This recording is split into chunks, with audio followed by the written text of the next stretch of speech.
I'm recording now.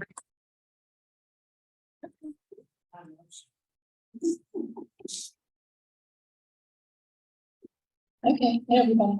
Yeah. I feel like I don't really need this because you guys are so close, but I noticed during parts of the recording where I wasn't using it, when you're watching the playback, you can't hear him saying at all, so You need I it. will use it.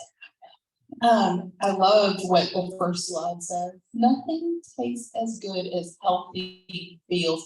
I've heard it said, nothing tastes as good as being skinny feels, and I don't like that. Because I have been really skinny and really unhealthy. And this is our fourth session. We've been at this for a month now. And I hope that, I just want to reiterate that the goal here is for us to get healthy. I'm going to talk about fat loss and things like that, but the goal really is health. It's to live long and live well. We don't want to live long and live in a nursing home. Yeah. We want to live long and live well. In fact, we want to age in reverse.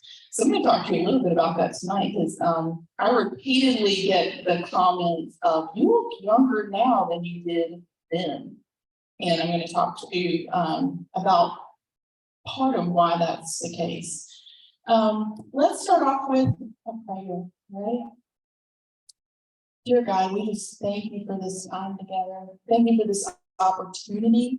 Lord, Holy Spirit, speak through me whenever the people that are here, the people who will watch this later, whatever they need, just drop that into my spirit and let them hear it in a way that resonates with them. I know that your desire, your will is for us all to be healthy. And so I just thank you for this opportunity. I thank you for blessing me with health. I thank you for turning a situation around that was meant to kill me into something that is now my testimony. And I'm just so grateful. And thank you for your presence here. Thank you. Amen. So I just want to do a little bit of a review. I'm not going to go deeply into anything, but there's a couple of themes. Most of you have been here each time. If not, I did record. So if you missed one, you can watch that later. Or let me know and I'll send you the links to it. But one of the things that I wanted to talk about, and this is to bring it back into, we are in a church, this is a spiritual thing, and there's a spiritual element to this. Food can be a stronghold for the enemy. If we eat in a way that damages our bodies so that we cannot fully participate in activities that the Lord would have us participate in, the enemy is using that. If your body is weak, if your body is too heavy, if you're, unable to do the things, if you're unable to be in the places that God would have you be in, you can't, that's the enemy is using food against you. It also can be a stronghold if we eat it to fulfill emotional needs. Anything in our lives that we turn to that winds up being a substitute of turning to God is something that takes on God-like status. If you find that you want to change and you can't change, you've tried, then you may have a stronghold. And if you'll remember, I describe a stronghold as something that's rooted in deception that the enemy can grab hold of and pull you down by and lead you to destruction. So I want you to just remember that the enemy can do it. And I did use some examples from the Bible, the very original sin. He was tempted by something that looked good to eat. And there was two things, right? First of all, she was tempted because it looked good to eat. But then the enemy also said to her, there's not going to be a consequence to this. And isn't that the same thing that happens when we get tempted? We also think the enemy downplays the consequence. So the other weeks we've been talking about what are the consequences to eating foods that damage our bodies. And metabolic dysfunction is one of those. It isn't just, weight gain. It's heart disease. It's diabetes. fatty liver disease. We talked about that a lot last week. I spoke to you, explained to you about cholesterol, what you should be concerned about, and maybe not so concerned about. And then I hope the big message that you've gotten is making changes and moving towards just eating real food is the best thing you can possibly do. And I've shared with you how I eat. I eat a low carb diet always. You know, people are like, but do you always? Yes, always. It's been over 7 years, and I never ever eat sugar. I just don't. It doesn't serve me well. And I think that's the mindset you have to get in. And I think that slide reflects it. Like, yeah, does sugar taste good? Yeah, but it did not serve me well. And once you get to that place that thing takes more than it gives, it's easier to lay it down. And then you don't feel rebellious. If you're like, oh gosh, I've got to give up sugar. My doctor told me I have to give up sugar. It actually can create some rebellion in you. And you'll use willpower to not have it for a while, and then you're gonna rebel and go crazy and eat it. But if you stop eating it because you understand it either has a stronghold on you, or because you understand that it just takes so much more than it gives, it's temporary pleasure for long-term, issues, and you lay it down, then you don't have that rebellion, and we tend not to kind of relapse into old behaviors that way. So just a reminder, and this was sort of my top things, if you want to change your health, it's eliminating sugar, factory oils, soy, grains, and packaged foods. If you did those things, if you did all those things, your life would change tremendously. But I did kind of narrow it down to the top two, and that was sugar and factory oils. Even if you don't change anything else, that would be life-changing in terms of your health.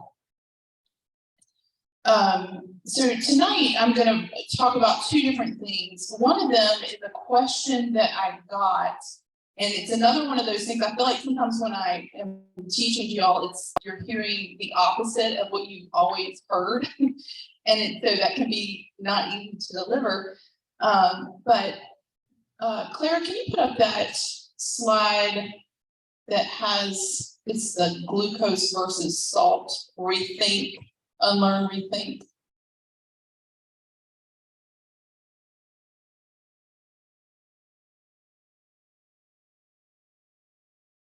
Okay. In your blood's only 4 grams. The American Heart Association says it's okay to consume up to 36 grams of sugar a day. The amount of sodium in your blood naturally occurring is 16 grams. The American Heart Association limit your sodium to no more than 1.5 grams per day. So this is really, really interesting. The question that I got, and I said, yeah, I do need to cover that, is about salt. We have been told repeatedly to severely limit salt in our diet. And in fact, that's not great advice. Just like we're told, and I think that slide, we naturally have a certain amount of sodium in our system. There's another slide up there that says, it talks about the salt imbalance. Oh, it's a did you know slide. So when people show up with an electrolyte imbalance, they're feeling dizzy, they're off, they go to the hospital, it is most often a low blood sodium issue. So how did we get all kind of twisted up about salt, right? Because I like to think about, like, well, how did we start to give this advice that salt was a problem? And here's the issue. If you are eating a lot of prepackaged foods, if you are eating a lot of foods that your body has a hard time processing, your body, your gut will retain sodium. That's when sodium is an issue. When you're eating that, if you eliminate all those prepackaged foods, you must supplement salt. In the absence of that type of carbohydrate, your body can't retain salt. And so it's a funny thing. There's a great book called The Salt Fix. But the reality is we need salt. And if you do change what you're doing, like if you're cutting way back on sugar, if you're cutting way back on grains, so you're consuming less refined carbohydrates, you're going to need to supplement salt. When people say to me, oh, you know what, I've tried to do low carb, it feel good, or I felt dizzy, this is the problem. Cannot retain sodium in the absence of those types of carbohydrates. Again, I'll have clients text me or people ask, and they're like, I'm just feeling dizzy. I don't know if I can do this. I'm like, go and take a pinch of salt, put it on your tongue, and wash it down with some water. And 20 minutes later, like, I feel great. So I think it's really, really important. So the reason that we're told salt's an issue is because the assumption is that you're eating garbage, because most of America does. And if you are continuing to eat junk, you don't want to have extra salt. It's just like fat. If you're eating a bunch of junk, you don't want to add any extra fat. But in the absence of that, it's a healthy thing to do. And in fact, it's very, very necessary.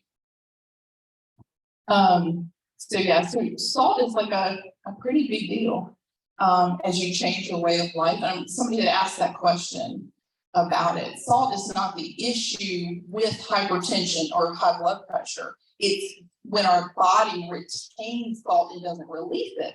What causes our body to retain salt and not release it? The type of food we consume. Yes, it's that word again, inflammation. If you're eating foods that cause inflammation in your body, you're going to retain salt. If you remove foods that cause inflammation, you can't retain salt. You must supplement it. So again, if you've been making changes and you're not feeling really good, you're feeling off, you're lacking in energy, salt. I recommend to my clients 2 teaspoons of salt a day. And most people are like, oh, I know I get that much. But I will tell them to measure out 2 teaspoons and put it in a little baggie and carry it with them and see if you use it all up by the end of the day. And it's harder than you think. That's really the amount that we need. So I'm sure there's going to be questions on that. But again, it's not that the doctor is wrong when they say don't add extra salt, but it's based on the assumption that you're eating a standard American diet. And if you make the decision to change, that advice goes out the window. It's no longer good advice. So that was the first subject. So the second subject is time restricted eating. This is something that a few people have asked me about, and it's also something that I'm passionate about, and it's also biblical. Anything that can tie back to biblical. So time restricted eating, some people also call it intermittent fasting, is incredibly important. During the time that we've been here, we've been talking about some different things. There's 3 main elements to fat loss. And the first one is what you eat. The second one is how often and when you eat. And the third is how much. And most of the time when people decide they need to lose fat, the first thing they focus on is how much do I eat? Then maybe what? And then maybe not at all how often. And what I'm telling you is what you eat is the most important. Then how often, and then how much. In fact, intermittent fasting is so important, and I'm going to go into what that looks like. It's so important and it's so effective that if you don't change anything, even if you're eating absolute total junk, if you don't change what you're eating, but you change the time frame you're eating in, you will still lose fat. I'm not suggesting that because I want you to be healthy. But the point is, it's so effective that even without making changes to make yourself healthier, if you will think about time restricted eating or intermittent fasting, you'll see some results from that. So if you are changing what you're eating and you can start to transition into time restricted eating, then you can have some great results. let's see, what slide do I want up here? How about the intermittent fasting benefits slide, Claire? It's like a body.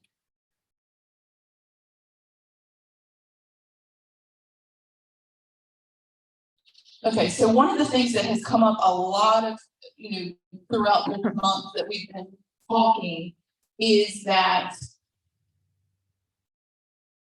the hormone that causes your body to store fat is insulin.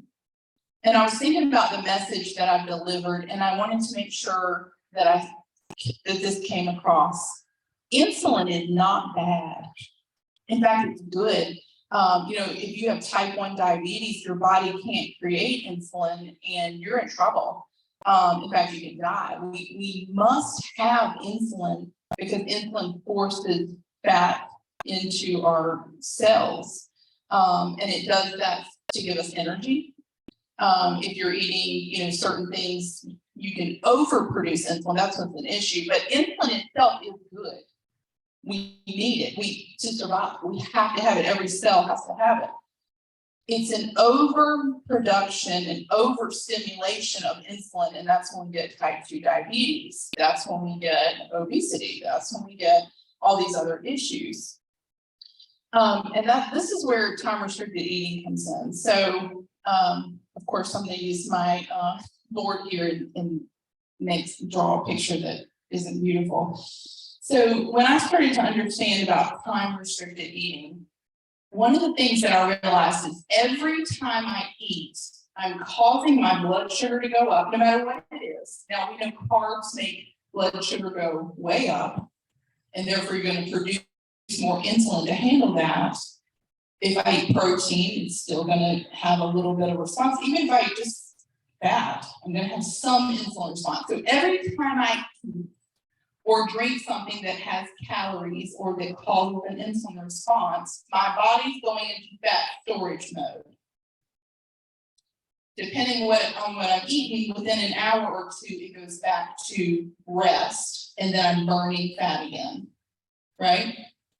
So on my journey, I was thinking about when I started to read about intermittent fasting, and I thought about it like this. How many times during the day do I want to store fat versus burn fat? I had a lot of weight to lose. I was, over 300 pounds, and I was not in a place where I could even deal with macros or counting calories or anything like that. I couldn't even deal with restricting how much I ate. I told you guys that last time. I just took that food list that I gave y'all and I said, as long as I'm eating this, not this. And I started to see progress. What took me to the next level, though, because I'm still stuck on that theory, and my appetite did start to come down. But I started to understand it isn't even how much I eat, it's when I eat. So I look at a day, like a 24-hour day, as like a line, right? Like this is the 24-hour time frame.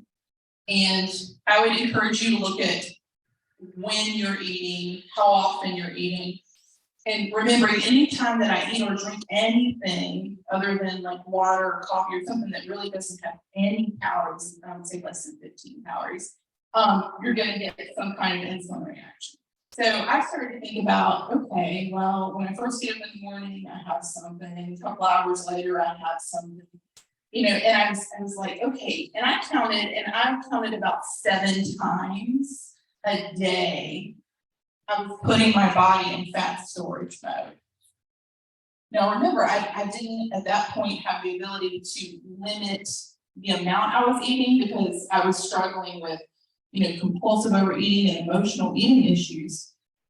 So I said, all right, well, what if instead of eating here and having a snack and eating here and having a snack and eating here and having a snack, what if I push that and I just have more here?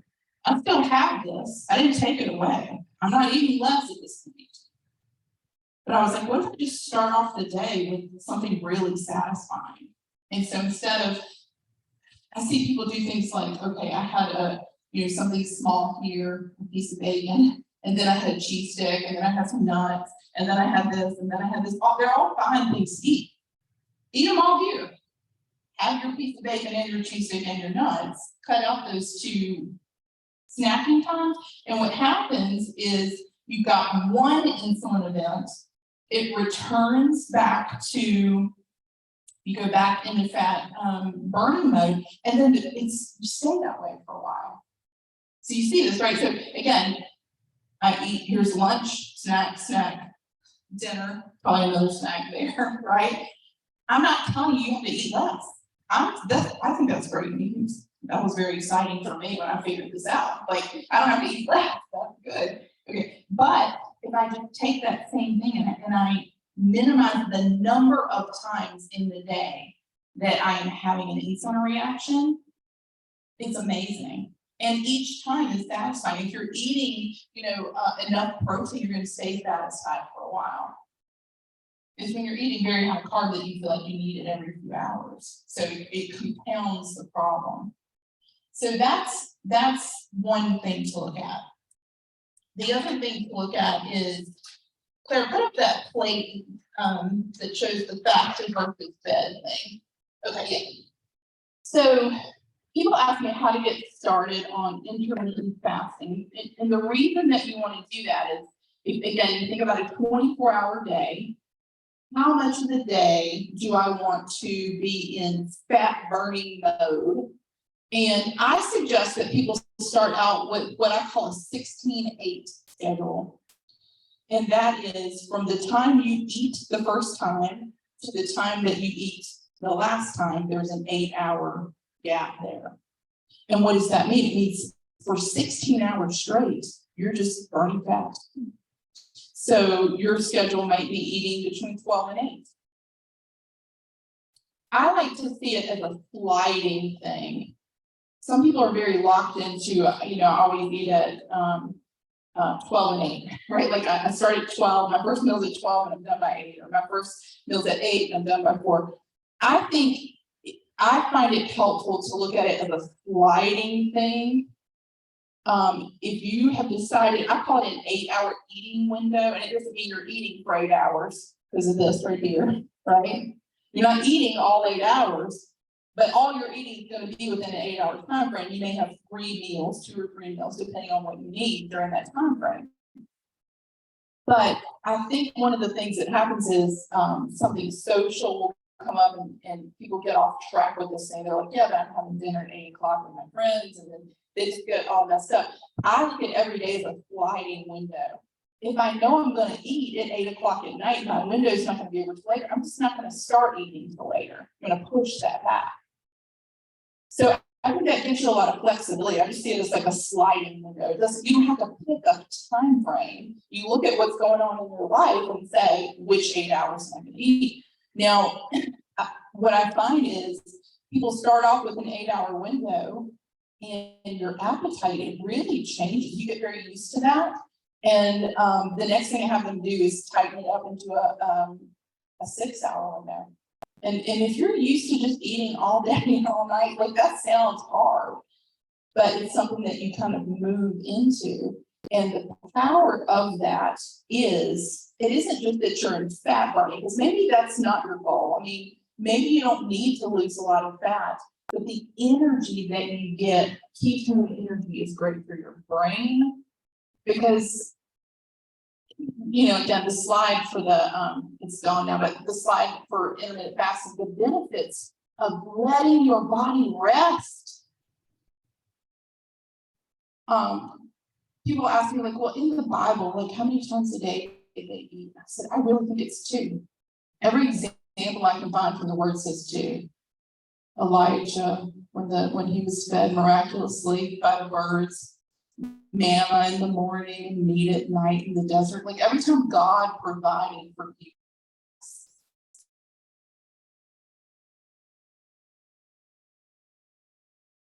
So I think that's what's on. So anytime I can tie that into a biblical example, I think that's a good thing. Fasting is mentioned 70 times in the Bible. This is one of those things where we like to highlight one thing but ignore the part we don't like. And in the Bible, when Jesus is teaching the Lord's Prayer, The disciples are saying, tell us how we should pray. He said, pray like this. You know, the very next thing he said right after that?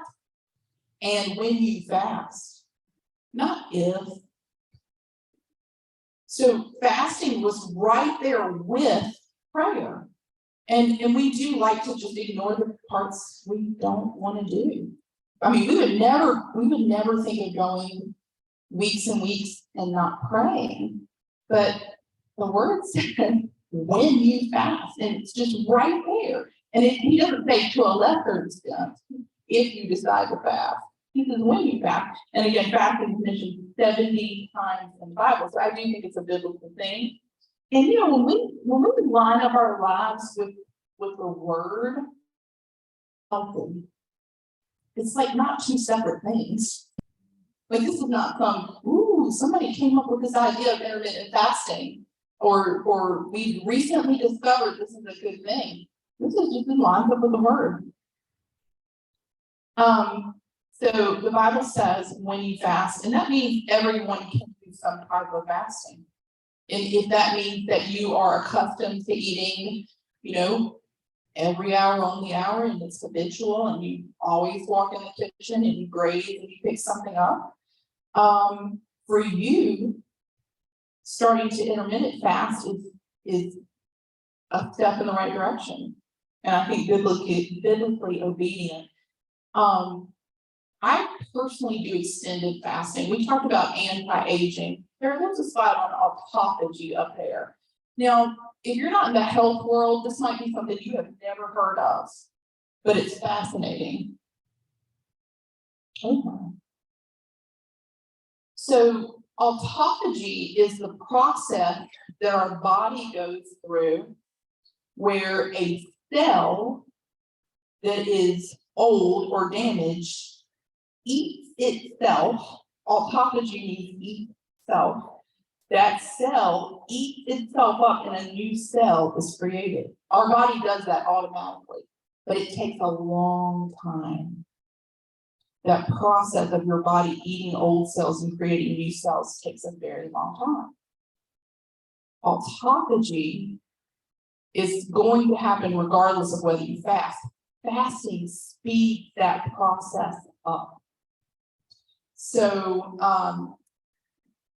what would take years can happen in a matter of days. Again, don't think I'm crazy, because if you're not used to fasting, this sounds like a lot, but a 72-hour fast, a 3-day fast, starts the process of autophagy. I think Trisha was asking me about someone who has cancer.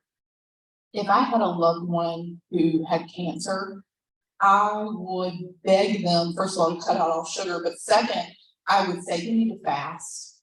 You need to fast because all cells eventually turn over and create new cells. Cancer cells are damaged cells. Fasting speeds that process up.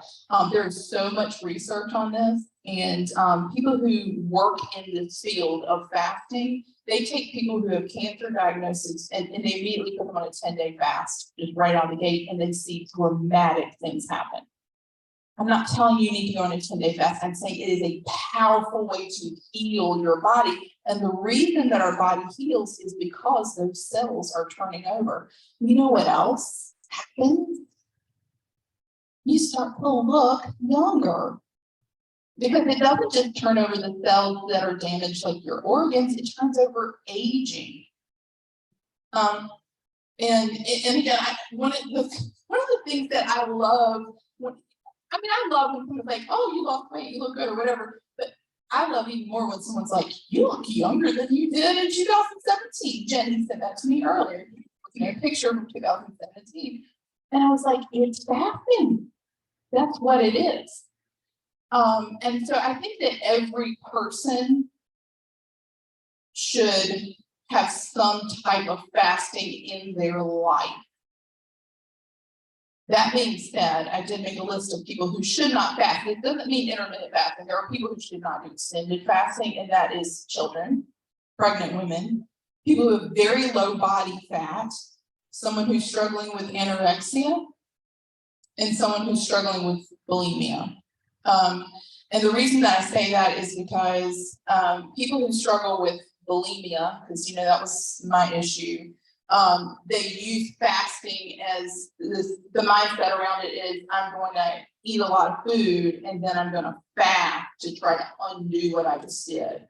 Or they can do a fast and they come off the fast and they binge. So if you're struggling with those kind of eating issues, it's not right for you yet. There's some people that fast and I start working with them, like, I'm gonna ask you to stop for a while because I see them using it with that bulimic mentality. Well, yeah, I ate a lot, it was bad, but I'm gonna fast for 3 days. Any activity that you do that's meant to erase an eating decision you regret is bulimic mentality, even if that's exercise. Like, oh, okay, well, that's all right. I'm just gonna go crazy and exercise for the next 3 days because I ate all this food. It doesn't even really work that way. It doesn't. So if you've got bulimic mentality, it's not good for you. But everybody can do intermittent fasting. So I personally do a 5-day fast every single month. And I think it has changed my life. One of the ways that has really changed things for me is that it has helped eliminate a lot of loose skin. I lost a total of 152 pounds. I don't think I've mentioned that, but I mean, I was really, really big. So I lost 152 pounds. Most people I see that have lost that amount of weight, like weight loss surgery or eating really low calorie, their face looks older and you see skin hanging and it's droopy. I think the reason that mine is not is because of fasting. And so it's something that, again, it's biblical. And there's all kinds of reasons. I could do a whole lesson on that side of it, but the physical benefit of it is huge. So there's some different types of fasting. Like I said, time restricted eating, I think pretty much everybody should do that. Alternate day fasting. I don't know if you've ever heard of that, but I have clients that do that. They just live that way. They eat Monday, they don't eat Tuesday, Wednesday, and Thursday. It's that simple. Every alternate day fasting, massive amounts of fat loss. They don't change how much they eat. It's alternate day fasting. It's a legitimate technique. A very, very successful other type of fasting is, I call it OMAD. It's 1 meal a day. And when you do that, you eat one very large, it's exactly what it sounds like, you eat one very large meal a day. So you get all your calories. So it's basically like, how I said fasting is 16-8, you eat in an 8-hour window. You're basically eating a 1-hour window. And I did that for about a year. Like an entire year, I just ate 1 meal a day. And what I've learned though is that's not for everybody. If you can eat all the calories that your body needs in 1 hour, and I have no problem doing that, then it's a great technique. In 23 hours a day, you're burning fat. And again, without really restricting the amount, it's just a very shortened window. It's not for everybody. If you have a hard time, if you're like, well, I can only eat 700 calories, that is not for you. You need to eat a couple or 3 meals and just have a smaller window. So I just want to encourage everybody to play around with that because it is such a huge factor in not just fat loss, but also your health. Letting your systems rest is huge. We don't hardly do that other than when we're asleep. And then sometimes people still get up and eat something in the middle of the night or drink something that has calories. So our body, the resting of your digestive system is so huge. It's just, we need that. And healing our gut. We talked about the gut brain connection and how, we've eaten things that have pulled our cell walls apart and those toxins have gotten in. How do you heal that? Fasting is one of the most amazing ways to heal that. The other thing that I'll say, even with the intermittent fasting, just about 3 years ago, quite a bit of research came out about, I used to think it didn't matter what time of day you ate, but quite a bit of research came out about the amount of insulin we secrete at different times a day for eating the exact same thing. I had always been one of those people that I would wait till like 2 o'clock Like if I had a 6-hour window, I'd eat at 2 and 8. Like that was always good for me. But I was curious, this research came out and it showed that if a person ate a certain meal earlier in the day, and they ate that exact same meal late at night, they secreted twice as much insulin. The insulin load was twice as much late in the day. And so I thought, I wonder what would happen if I changed that. I love to experiment. I think that's part of the fun of doing this, and I've been at it now over 7 years, and I keep it exciting because I'm always like trying new things. Like, I wonder what would happen if. And so I actually purposely, I wasn't hungry in the mornings, but I decided I'm gonna eat my biggest meal early in the day. And I'm gonna see what happens. It was amazing. I like went down in size. I didn't change anything else. I just changed. I ate my biggest meal first thing, and then ended earlier in the day and didn't eat at night. And I went down in size. And I've been the same for like a couple years. It made that big of a difference. The timing of it, and I didn't eat any less. And so it's so funny. People are like, "What'd you eat for breakfast?" And I was like, "Well, I just had like a pound of salmon." And I mean, it's interesting because you're kind of like, for me, I'm like, I'm gonna eat what I would have eaten at dinner early in the day. You gotta get out of this like this idea of like breakfast has to be bacon and eggs, right? Like it can be whatever you want it to be. I steak for my first meal or all the time, like or chicken or whatever. It just doesn't have to, if I want bacon and eggs later in the day, then that's one of the things you kind of have to get away from. So as I said, children should not fast. My daughter is 15, she's running the slides back there, now she's hiding, but she naturally, I watched her, because she's a ketogenic diet, which is very low carb.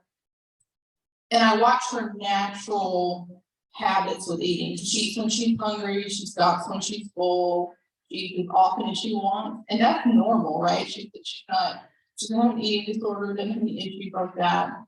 In fact, we had put her on this ketogenic diet 6.5 years ago for epilepsy, and it's been very effective. But I watch her, and most of the time she gets up. She's not hungry. She didn't eat anything in the morning. Nothing. She can. There's stuff there where she doesn't. I think it's interesting to watch what a person does when someone's not telling, oh, you have something. Like that's what she does. And then at school she eats lunch. She comes home, she eats dinner. And then maybe she'll eat something a little after that, but most of the time not. So I'm watching, I'm like, and again, she's very healthy, her blood work's awesome, and in every way she's healthy. She usually eats like 2 meals a day. So while I say children shouldn't fast, what I mean is it's hard not to tell you what to do with your children, but let what naturally happen, and don't force it. Kids will tell you, I'm not hungry, but you have to eat. Wow. We create some of the issues that we have by saying, well, because of the certain time on the clock, and the world has told us this is eating time, you gotta eat. I just think we create some issues with that. So that's just what I would encourage you to do. So this is really important. If you have very low body fat, and I mentioned this last week when I was talking about prioritizing protein. If you are someone who has very low body fat, either you have a very high metabolism, some people just naturally have very low body fat, some people have lost so much weight that their body fat's low, athletes.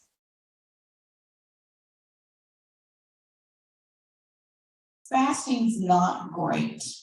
Because remember, when you're not storing fat, you're burning fat. If you don't have fat left to burn, your body's going to get into your muscle, and your heart is a muscle, and you are going to be in trouble. So unless God has spoken to you and told you that you should fast, that's not something I recommend for somebody who has low body fat. Because you will lose muscle, and that is a huge concern. Like I said, it's not even the muscle wasting that you see on your body, it's your heart. And that is something to be concerned about. You can over fast, you really can. Can I say this? Brother Copeland, that's what is called a fasted life, and that's kind of what you're talking about. So if you have that low body fat, you're already living a fasted life because you're already pushing back. That's right. So be wise in what you do and don't destroy what God gave you. Yes. If you are driven by the desire to be healthy and please God, you're not going to mess it up. If you get into your own head and your desire is to become thinner and leaner and leaner and leaner, and there is something called, I didn't talk about this here, but I see it all the time, body dysmorphic disorder, where people really don't see themselves for how they are. And I struggled with that in the past when I struggled with anorexia in my 20s. I could not see myself for how I was. And some people are very driven to be thinner, thinner, thinner, and they don't realize they don't even look good anymore. That's how I was. That week one, I showed that picture of me when I was, I think, 20 years old. And I think I look older then. In 1994, I looked older then than I do now. But I was just like, I was like 115 pounds. I'm a tall girl. And I was still like, and now I look at that and I'm like, yikes, I looked old. So body dysmorphic disorder is where you look in the mirror and you actually see yourself differently. And so if you're driven by that, again, fasting can be dangerous. So you want to do it for the right reasons. You want to do it for health. You want to do it because you feel like the Holy Spirit is leading you to do that. Someone asked, like, what's the longest fast you've ever done? I did a 21-day fast, but it had nothing to do with fat loss. It had nothing to do with weight. In fact, God was like, stay off the scale. It has nothing to do with that. It was a spiritually led thing. So again, I encourage everybody to consider some type of fasting in your life. It will help you heal, and it will help you help with your cell turnover. I mean, there's just so much for it.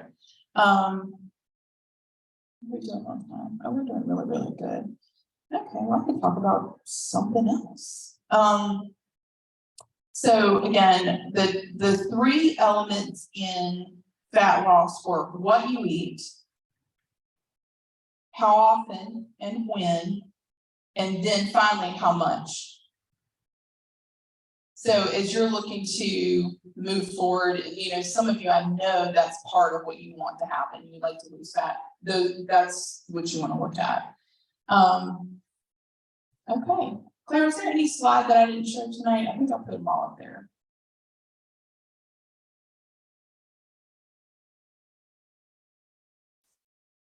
Okay. All right. So since it's the last week, I'm going to actually just kind of cut us off here and take questions on anything that we covered. I also want to let you guys know I brought cookbooks galore. Some of the things that I've heard from people are like, I can never eat that way because it's so boring. And Jessica, what do you eat? The first year that I changed my life, I made everything, like every recipe, a substitute for everything. You know what? I got in the back for you guys some raspberry cheesecake brownies, and they're totally healthy. A couple people tried some already, and they're agreeing there. And the thing is, I don't eat that stuff now. I've talked a lot about emotional issues and compulsive issues. One of the things I realized for my own self at some point in the journey is that for me, having those substitutes still triggers something in me that I don't like.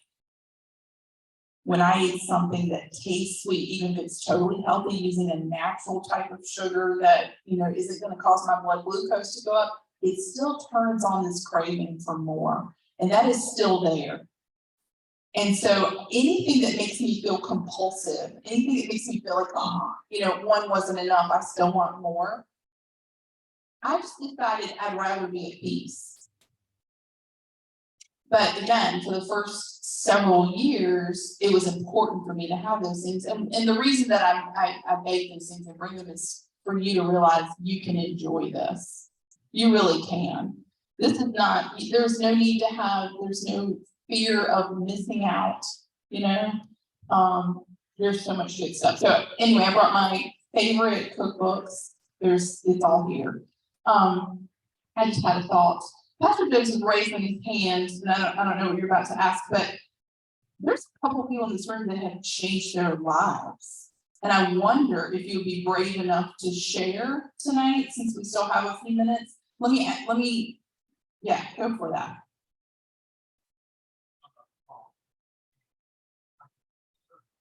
Yes. So Pastor Joseph asked about salt. Is there a certain type of salt? Yes. So pink Himalayan sea salt is the best. And the reason that it is it has lots of minerals in it that are not found in table salt. Here's a crazy thing. That's such a good question. Guess what is in salt? You go to a restaurant, you get a little salt shaker and that kind of salt, that white salt. Guess what else is in there? Sugar. Dextrose. Remember all the oats or sugars? Most just table salt also has dextrose. I'm like, why do we? Well, think about it. Remember, why do they bulk things with sugar? Because they can take a little bit of something good and add a bulk of something that's cheap and sell a lot more. But you take something that's really good and you've messed it up. But pink Himalayan sea salt is the best. If you're looking for the best brand that I believe, Redmond's sea salt is.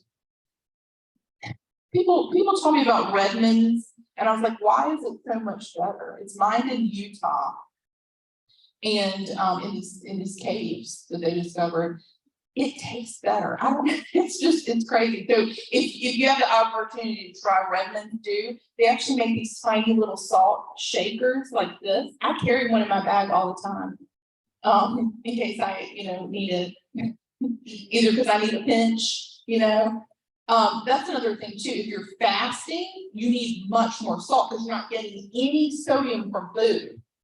So if you're fasting, I know when I'm doing an extended fast, I'm constantly taking pinches of salt because I'm not getting any from my food at all. But Redmond's sea salt is really, really good. Good question. Anybody want to share their testimony? Janet, come up here. Come on, Janet. So we had how long ago was it we had that night of refreshing and Trisha did some breathing and I talked about nutrition. Yeah, like a year ago, right? I talked about nutrition 15-20 minutes. And Janet I know had come to that and I'll let her share. That's been not I know, but a while way back. I had weighed, well, I'm gonna say it was about 290 some odd pounds. And Pastor Sharon has a picture of me, if any of you would like to see it. I look like In her big bird suit. yes. And that was when we first came here, 33 years ago. And then eventually, I tried all kinds of diets, try this, try that, try Weight Watchers, try everything, and it worked. And I heard about keto. And I put my body on keto. But I guess I really wasn't, I was doing it and I was losing weight, but I wasn't doing it. And a while back during that refreshing. It was like a year. Yeah, it was. It's about a year. And I was having problems in my body. I mean, I double up with pain. The pain in the stomach was terrible. I didn't feel good. I was running back and forth to the bathroom constantly. And I just did not feel good. So I went to Jess and I said, help me, please help me, because I don't know what to do. She said, weren't you on keto a while ago? A couple of years ago or whatever, a year ago. And I said, yes, I was. She said, keep your body back on again and do it correctly. And she's helped me along the way and telling me what to eat. and I've dropped off 60 pounds. And I feel great. I'm gonna be 81 this year, and I can still run circles around y'all. Yes, you can.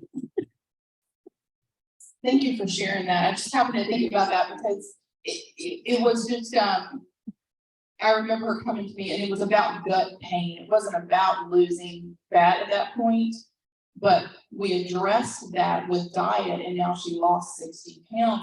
And to her point, she said, well, I've done keto before. A lot of people think they have and they haven't because they haven't done it healthy. They're buying all the products that say keto on them and they still have ingredients that are bad for your gut.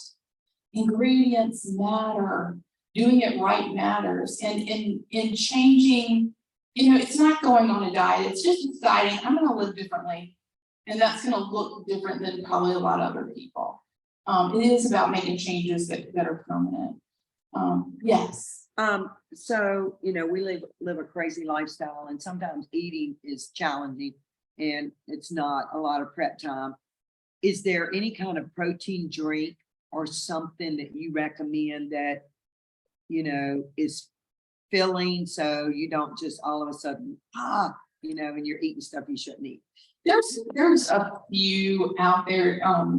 Dale, the most awesome trainer in the world, he's here with you.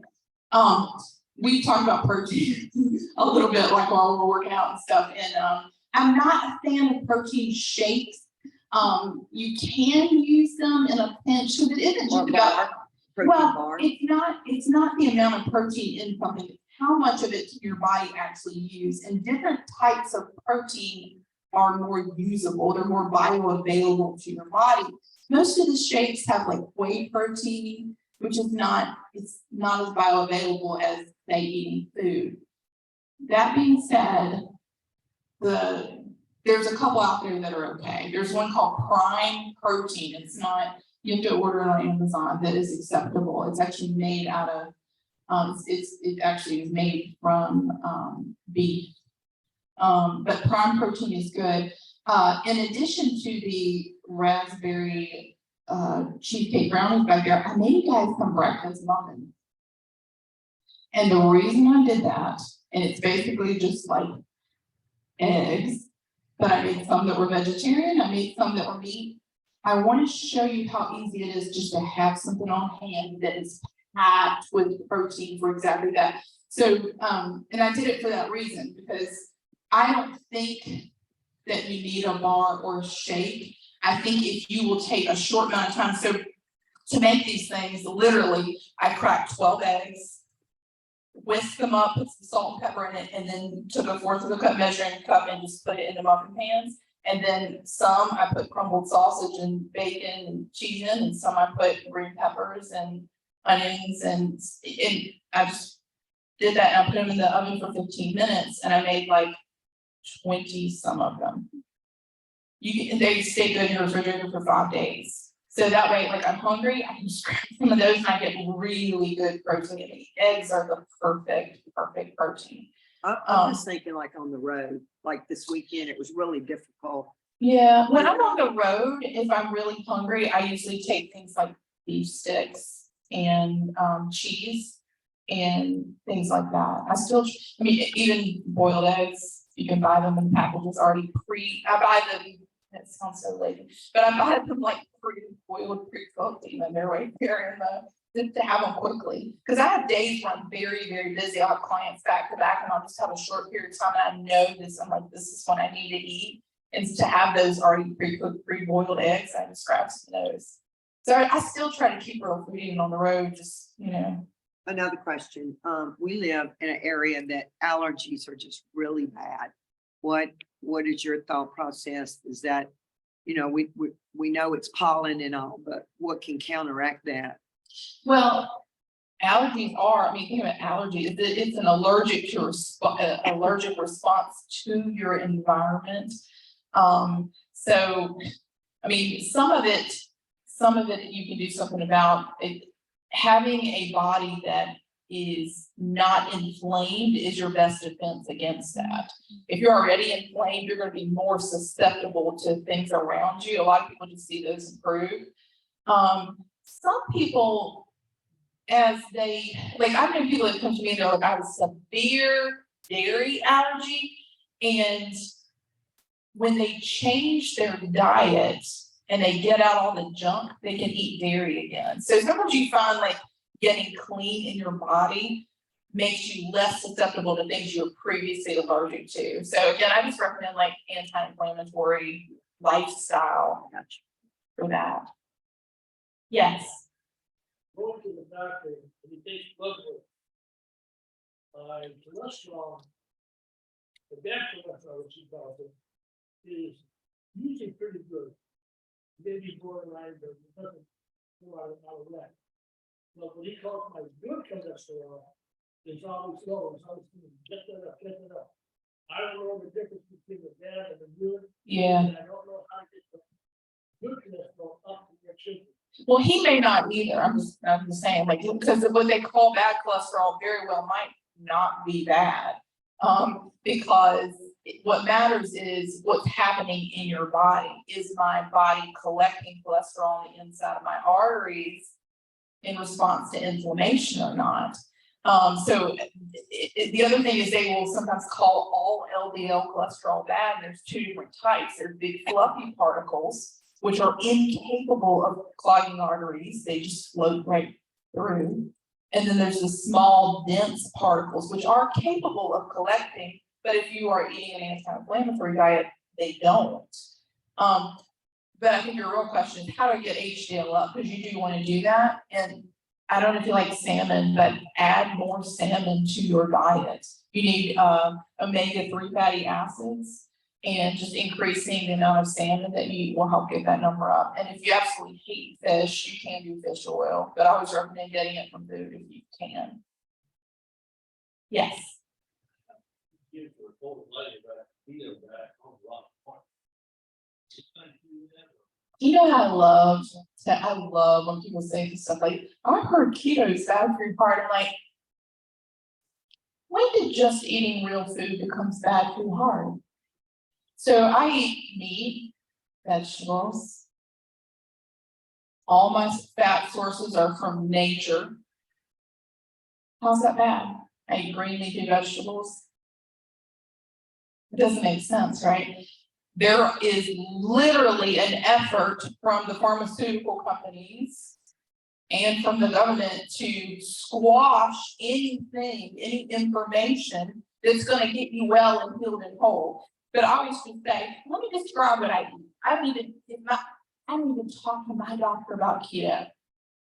He's like, what do you eat, Jessica? And I'm like, I eat meat, I eat vegetables. I just describe what I eat. He's like, that's perfect. I'm like, also known as keto. So I think, again, it's one of those perceptions. Like, I always like to say, why do you think that? I heard that was bad for your heart. Why do you think that? Because, back before we started eating all this junk, back in the 50s, people didn't have heart disease. And what did they eat? They just ate real food. Like, you tell me what's bad about eating real food, what's going to make you have a heart problem? Inflammation is what causes our heart issues.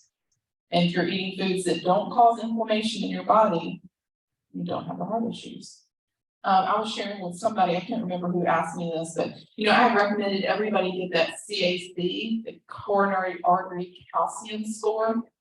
You can actually see how much buildup you have in your arteries. Because again, your lipid panel, your cholesterol numbers don't mean anything. Your number can be super low and you can drop dead of heart attack because you've got a buildup in there. I mean, the number itself doesn't mean anything. It's what's happening in your body. My CAC score is 0.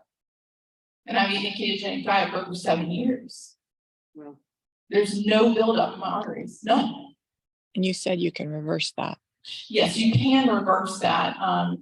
Dr. Adam Nally, who I really like, is out of Arizona, but I know him personally too. He had just posted a couple of days back some results that he had from a client who came to him, and he treats his clients with a low carb ketogenic diet. And the person, he put up their scans. In 6 months, he reduced that coronary artery calcium by 35%. So you can reverse that, but you have to be serious about eating an anti-inflammatory diet. My thing is this too, I think we tend to downplay what's happening in our body, like, oh, I went up a few pounds, damage is being done that you're not aware of. There's always a consequence when you consume foods that your body doesn't recognize. And I think it's easy to ignore it until an emergency happens. Yeah. And I don't want any person in this room or any person I work with to have an emergency make them want to change. That's awful. Having a health emergency will make you want to change, but don't let it take that. Don't wait till something bad happens and have to reverse it. Like, just don't get there in the first place, Yes.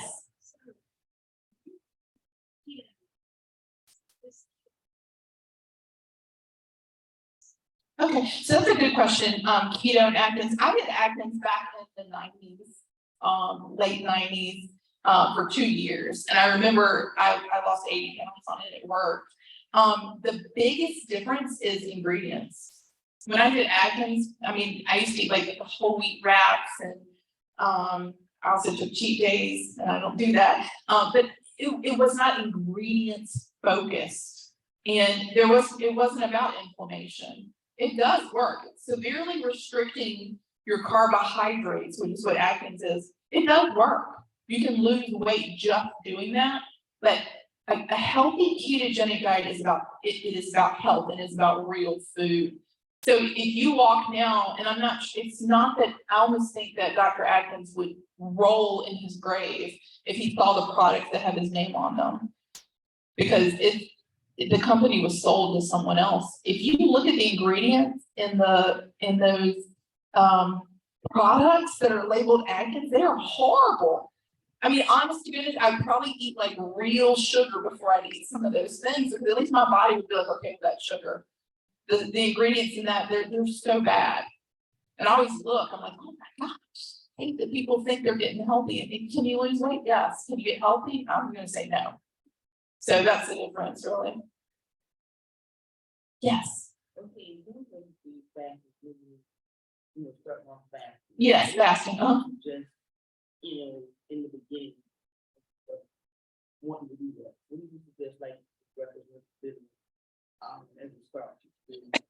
Right. Well, I suggest one that you don't really limit the amount you need to eat until you're full. People rarely who are going to tell you that, hey, you know what, I want you to go on a different eating plan. They'll say, they won't tell you to eat until you're full. I think part of the problem is we're in restriction mode. You almost need to take that out of your mind as you go into this. I'm not going to bring like Weight Watchers mentality. I'm not going to bring calorie mentality in the same. What I'm going to do is I'm going to decide that I'm eating only these foods, these healthy foods. I'm going to eat 3 meals. I would start off with 3. Like, what food? Well, like I said, it doesn't matter. I eat steak or beef in the morning. Like, it doesn't have to look like a typical breakfast. If you want your food to look like a typical day, like which is in your head that breakfast ought to look like, eat as much bacon, eggs as you need until you're full. For you, that might be 3. For me, it might be 6. Middle of the day, maybe you want to have a salad that has grilled chicken on it and some fatty dressing, so it keeps you full. It also has some other sources of protein and fat, like some avocado or some eggs cut up in there. And then dinner, you have whatever kind of meat you want and some kind of vegetable. But so keep it simple like that, but your meals don't have to look like that. Your breakfast can be anything you want it to be. I often eat salmon for breakfast or steak. This morning I ate steak for breakfast. You kind of have to get out of this idea of like it has to look like a certain thing. But I think it's really important, especially in the beginning, that you allow yourself to feel full. Because when you start to restrict and you're trying to change all these things, it actually will shoot you in the foot. Your appetite will go down and you'll eat less down the road. But in the beginning, you need to eat more. Somebody else had their hand up. Yeah. Take time to call, and And then I saw, like,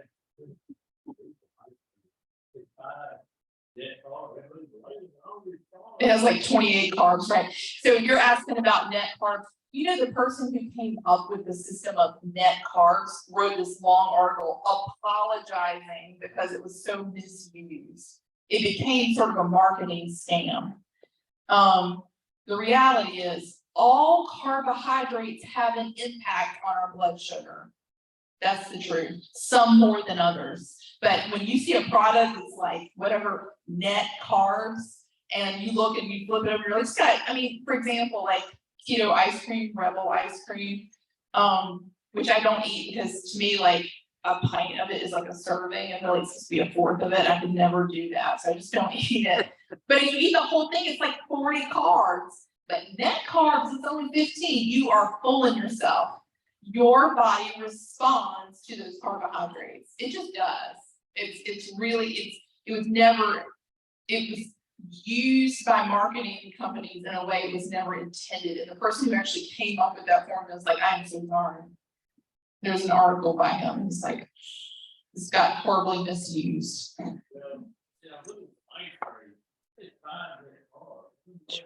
Yeah. Alcohol, sure, what is that stuff?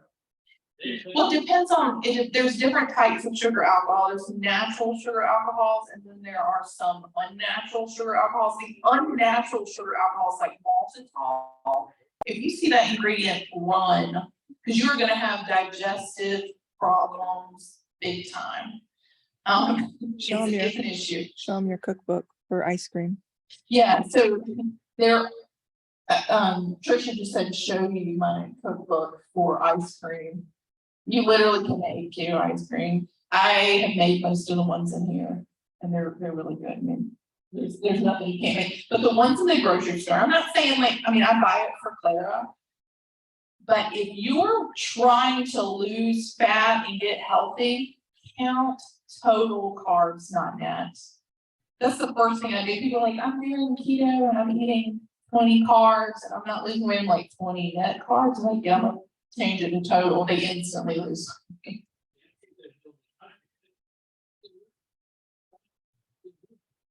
It's an attempt to deceive. To get you to buy it. Yes, it's very attractive. You can fool yourself into 45 carbs and really it's like 40. You're not gonna. Yeah. What are your thoughts do. about multivitamins? So some people need multivitamins. If you're not getting what you need from your food, that's when you want to supplement. Your first goal would be, if I have a nutritional deficiency, what do I need to eat to meet that need? And then if for some reason I can't do that, then I go with a multivitamin. But I'm going to say this. The recommended daily allowance amounts don't mean a lot to me because again, they're assuming that you're eating a standard American diet, which is depleted of most everything you need. When you eat a nutrient-dense whole food diet, you get most of what you need. And so your needs change based on what you're eating. And again, RDA assumes you're eating donuts and things that don't have nutrients. So yeah, they're second best. What about your iron ferritin? Has it ever been too high? It hasn't. So I eat a lot of meat, and no, my iron's always perfect. There are people that run high with that, and their solution is they go and get blood. Right. That's the way you fix that. Anything else? Yes. Sugar alcohols.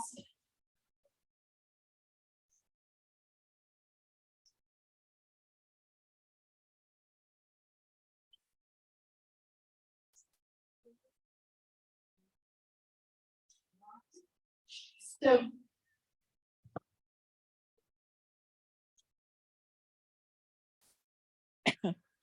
Well, it depends. So, the ones that you named, erythritol, xylitol, I think Pastor Joseph stepped out and he had actually brought a bag up before he started asking about it in xylitol. And I was explaining to him, so xylitol is a type of sugar alcohol, but the way that it's created is they take birch bark and they boil it and condense it, and they come up with this substance, right? So it's not chemically created, it comes from a natural substance, it's boiled and condensed. Versus something like Splenda, that is made in a factory, and there's all kinds of, there's a chemical process. And the reason it's not like the same as eating sugar is sugar does cause inflammation, where this item does not cause inflammation in your body. That being said, if you have a reaction to it personally, that trumps everything. One of the things that I tell clients all the time is like, I don't care what anybody says. If you have a reaction to something, it literally doesn't matter if somebody else says it's the best thing in the world and it works for them. Your reality is always gonna trump anybody's ideas about something or their personal experience. So for example, I'll give you an example. In the ketogenic community, there's always been people that are like, there's no way that you can eat fat and burn fat. I mean, there's people that are like, that is impossible. And then I'm like, can you look at my before and after picture? Because I lost 152 pounds, and most of that was eating extremely high fat diet. Your body doesn't burn through the fat you eat before it taps into your body fat. It burns both at once. And in fact, it stimulates your metabolism because you're getting enough food. Because if you undereat, you're telling your body that there is a lack of food in your environment. And so in order to protect you, because if everything we eat tells our body a story. So if I am eating very low calorie for a long period of time, my body thinks, if she's rationing out food, there must not be food available in the environment. And at some point she's gonna run out. So it will hold on to your fat stores because it assumes there's gonna be a famine and it's gonna need them. So you can actually kind of shoot yourself in the foot by chronically under-eating also. Does that make sense? I'm just saying, the point was that anything that someone else experiences or thinks in theory does not change what you personally experience. And if you've had a reaction to something, you should not use it. Yes, That's all the question. I love it. No, that's not. It didn't sound deep. You know, the more processed something is, the less healthy it is. So yes, there are meats that are better than other meats. The perfect meat, the best meat you can possibly eat is red meat. And I'll tell you why. It has the most nutrients in it, one. But two, think about the cow's digestive system. It has thick stomach. It was created to, it filters out toxins that it's consuming more better than any animal out there. And therefore the toxins are not in the meat. It is so thoroughly processed out of its system that little to none exist in that animal's meat. So the least toxic meat is going to be red meat, cow's meat. And then you look at, say, a pig, which has a very simple elimination system in terms of their digestive system, more toxins are going to be in there. I'm not saying it's bad. I'm saying, yes, there's some meat that's better than other meat. So, and it has a lot to do with how they eliminate waste from their body. So I choose to eat foods that, like, wild caught salmon versus farm raised salmon. People are like, oh, I love salmon. Farm raised salmon, it's fattier. Well, it's fattier because they're like sluggish because they don't have room to move around, and they're eating their own waste a lot because there's so many in there. And so it's not good for you, like a salmon that's caught out in the wild where they have, yes, they're leaner. They're not as fatty, but they're also, they're not consuming that same waste over and over again. So a lot of like what's healthy has to do with the animal's elimination system. People ask me about deli meats and pepperoni and salami and stuff like that. You know, look at your ingredients. Is it like the perfect ideal food? No, it is far better than any kind of junk you could eat. I mean, it is processed. Bottom line, it's processed. A lot of things, once they process, they add sugar after they cure them to make them taste better. If I'm gonna eat deli meat, I flip it over and I look at the back. And if it says it contains 2% or less of, and it might have something like dextrose in it. It means they used it when they were curing it, but it was washed off before it was cut and put into this package, but it might still be remaining, which is why they have to list it. But if it's listed in the main ingredients, like if it's like turkey, brown sugar, but if it's in the less than 2%, I'd be more likely to give that a shot. And again, you want to limit that as much as possible. You want to eat, you want to eat the best thing that you have available to you. Yeah, I think all very good. They don't have it, make it free, Yes. they don't get, it's got a lot of pesticide. Yeah. They put those kind of things, you can't stand it, because I need to. Well, you know what, it goes back to the whole message of this entire class, and that is the more we mess with stuff, the more we mess it up and it becomes toxic to our bodies, the more unnatural something is, because we think we've done a good thing. Let's raise them, then we can have lots of them, it'll fix our hunger problem, people will have food, but then we've made it something toxic. And so the more we mess with, whether it's an animal or whether it's, oh, let's make our cows bigger. You know, like the more we mess with stuff, the more we mess it up and the more toxic it becomes to our body, whether that's an animal, whether that's vegetables. So, okay. All right, Pastor Sharon wanted to say something, and then I've got stuff in the back for y'all. Amen. This is good.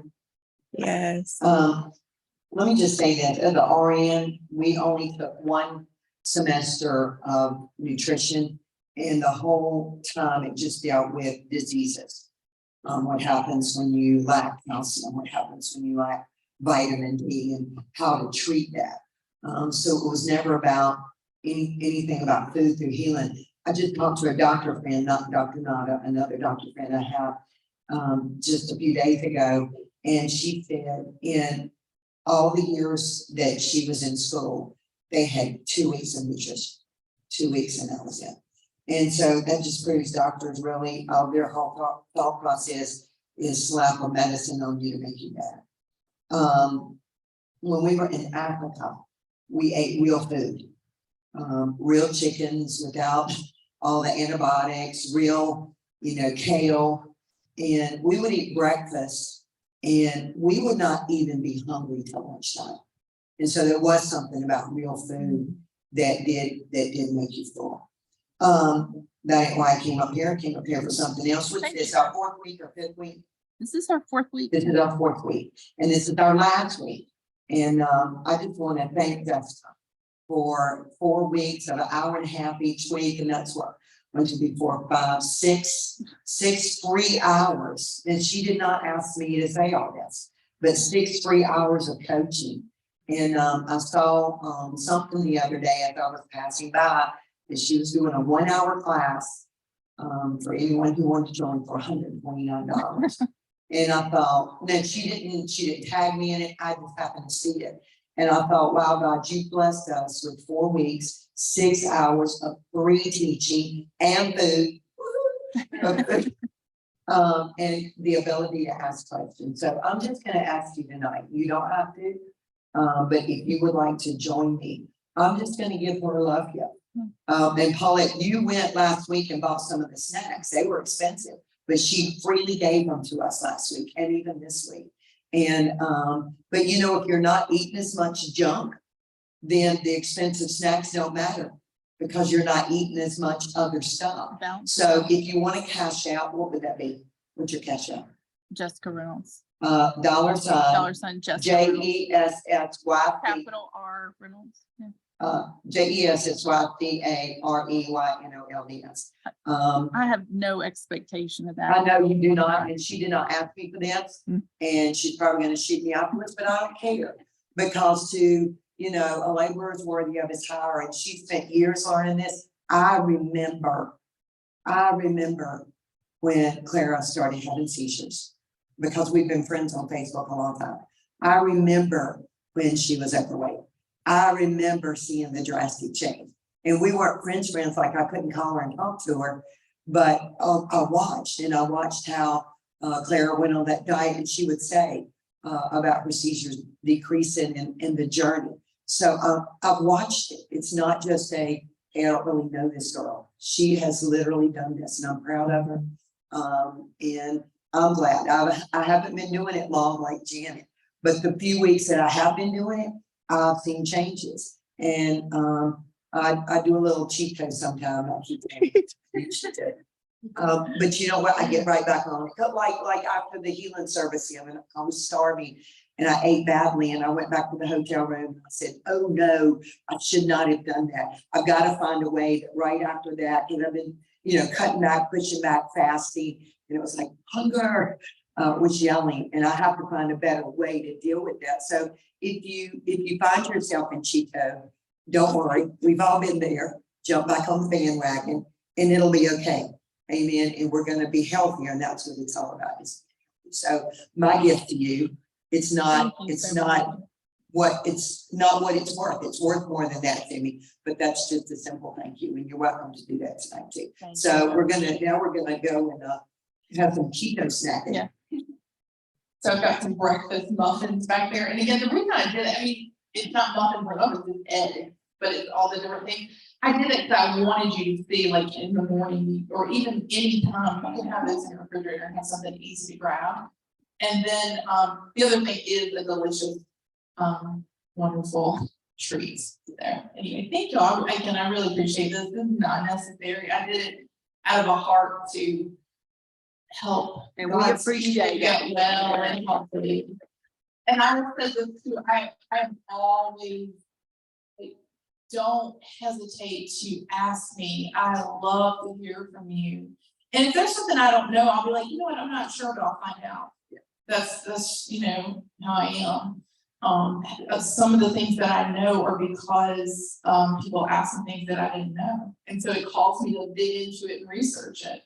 But I always love to hear from you. It's never a burden. People hesitate to reach out and ask questions sometimes. I'm like, please don't, I want to. Like, I want people to get well. I know what a difference it makes and the ability for God to use you. So anyway, thank y'all. No class next week. No class next week. And if you want to give to her, you can put it in the bucket or hand it to her. Thank you. I appreciate it. y'all. All right.